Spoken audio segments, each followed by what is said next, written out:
Quranda qar haqqında niyə yazılmış? Quranda qar haqqında yazılmır, yəni demək Quran səhvdir. Hələ sən bir yazılanlara bax gör, o boyda həqiqətlər yazılır. Yazılan niyə yazılır məsələn? Bir yazılanı hər əməl eləsən, məncə qarında hikmətini tapmaq çox çətin bir şeydir. Yəni baxsın ki, Quranda nəsə bir şey, məsələn yağış var da, yağış niyə yazılır? Adam heç düşünüb Quranda yağış niyə yazılır? Yağışın mahiyyəti nədir? Quranda bəlkə 150 dənə şey yazılıb ki, o mahiyyətin şeylə anla. Heç bilirsənmi deyil məsəl üçün da. Dəviyə bax deyil ibrət al məsələn. Ulduza bax, aya bax.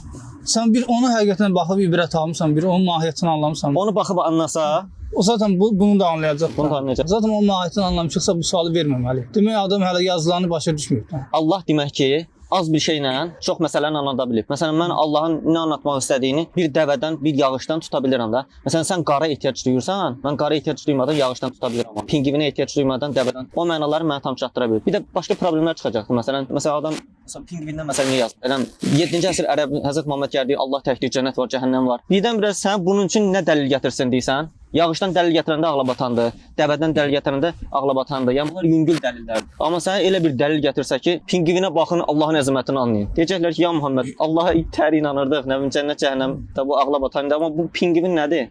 Yəni gətirdiyin dəlil sənin iddiandan daha qəliz oldu. Bəs bir dənə oradan sual çıxır ki, Quran hər vaxt hər yeri əhatə edir də, yəni İslamiyyət. Bəs məsələn, dedim də dəvədən mən bu dəqiqə pingvin anlayıram. Çox rahat anlayıram. Hər şeyə öz mahiyyəti nisbətində yer verir. Biz deyirik filan kəs gəlmişdi, ad deyirik və başqaları. Ən birinci böyük zatları danışırıq da, ən önəmli şəxslər deyirik. Və yaxud deyirik lalə, nə bilim sarı çiçək, o, bu və başqa güllər. Nümunə verdik də və başqaları. Quranda ən çox dəyər verilən kimdir? İnsandır da.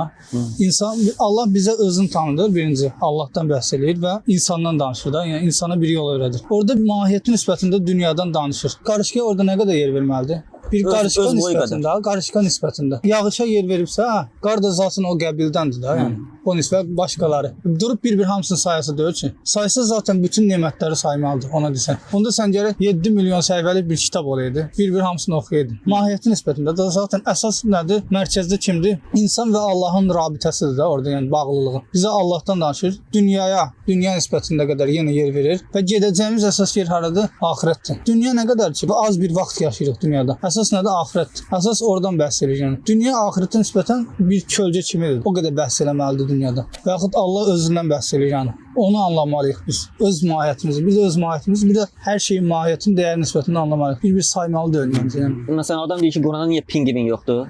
Niyə qar yoxdur? Bunları önəmli görür. Məsələn, başqa tərəflər deyir ki, Peyğəmbərin həyatı ilə bağlı, ailəsi ilə bağlı niyə mövzular var? Ər-arvad arasındakı münasibətlə bağlı niyə mövzular var? Borc verməklə, mirasla bağlı niyə mövzular var? Yəni bunu qərib görür. Halbuki bunlar həyatın içidir. Hər gün qarşılaşır. Pingvin kimin nə lazımdır pingvin? Zaten dəvədən o mənanı tuta bilər. Amma bu hər gün qarşılaşdığımız hadisələr. Adam bəlkə də nəyin önəmli olduğunu tuta bilmir. Çox böyük bir bəhanədir məncə. Sən zaten həqiqətdən orada heç anlamamsan, bəhs edilən şeyi, heç mahiyyətinə varmamsan, səthi keçibsən. Güya sən qardan bəhs eləsəydin, nə olacaqdı? Yəni sən ki, inanyasaydın və ya iman eləyəsaydın, qardan da var.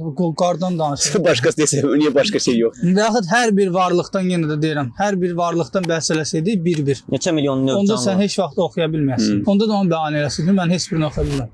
Zaten sən ağıl verib, ağıl. Kainatda da hər şey ətrafımıza sərf. Bugün bir insan anlayır, yəni kainatda hər şey mahiyyət. Elmlər nədir? Biz hər şeyin mahiyyətini öyrənməyə çalışırıq. Bəs sən o boyda ağıl verib ki, hər şeyi anlayasan. Ağlı da verib, onları da sərb ətrafına bir-bir anlamalısan, hər birini araşdırmalısan. Hər mahiyyətini istəyirsənsə araşdır bil də. Məsələn, və şəmsu təcri li müstəqarrilləhə deyir. Günəş məsələn cəryan edir. Məsələ orada nədir? Allahı anlamaq da, Allahın əzəmətini anlamaq, elhamdülillah demək, Allahu əkbər demək, oradakı mənanı fəhm eləmək. 7-ci əsrdə bir ərəb ona baxır, günəş dönür və Allahın günəşin kimdir hər gün döndürüb eyni yerdən çıxaran. Bura baxıb Allahın əzəmətini anlayır. Elə ki, yer dayanıb günəş hərəkət edir. O elə bir ki, yer dayanıb günəş hərəkət edir. Elə bilir. Önəmli deyil də, yəni əsas əzəməti anladı. Məna hasil oldu yəni. İndi biz görürük ki, günəş öz orbitində. Yəni biz o mənanı öz istiqrarına doğru deyir də, qərar qılacağı yerə doğru hərəkət edir. Biz oradan o mənanı da çıxarır. Said Nursi sözlər 25-ci sözlər. Bunun alt 3-4 dənə mənasını çıxarır. Həm öz oxu ətrafında mənasını çıxarır. Bu cümlələrdən bu da çıxır da, yəni gələcəkdəki adam da oradan fərqli mənalar çıxarır. Amma fərqli mənaların heç birinin əsas mənaya heç bir təsiri yoxdur. Hamısında Allahın əzəməti çıxır. İstər yer fransın, istər günəş fransın. Heç bir fərqi yoxdur. Yəni ikisində də sən nizam anlayırsan, nizamın nə olduğunu. Saninin də əzəmətini anlayırsan, sənətkarın əzəmətini anlayırsan.